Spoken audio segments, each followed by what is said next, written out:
the Napleton Sports Desk with Sports Director Scott Lepper. The focus on next season will begin for the Bears and Bears fans Sunday night if the Bears lose Sunday to the Saints. But I'm going to go ahead and jump ahead a bit with some news that has come out today.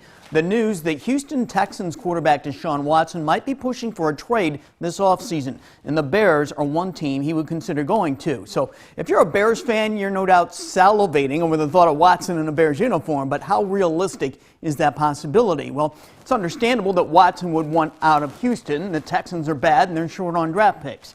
It's also understandable that the Bears would be a team of interest to Watson because the Bears, while not a great team, aren't a bad team. And with a three-time Pro Bowl quarterback like Watson, they would have a chance to become a great team. So then it comes down to what would it take to get Watson in a trade. Considering he's only 25 and an elite quarterback, it would cost a whole lot. You're looking at least 2 first-round draft picks in 2 seconds, something along those lines at least. If the Bears had multiple first-round picks this year or next year, that deal would be easier to pull off. They don't, just one first-rounder each year. Should the Bears consider making such a trade and give up a bundle of high draft picks?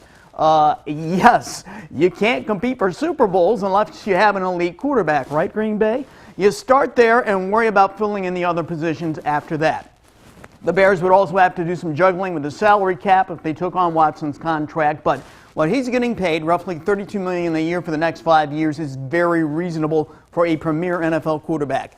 And Ryan Pace certainly would have incentive to get a Deshaun Watson deal done in order to try to save his job beyond next season.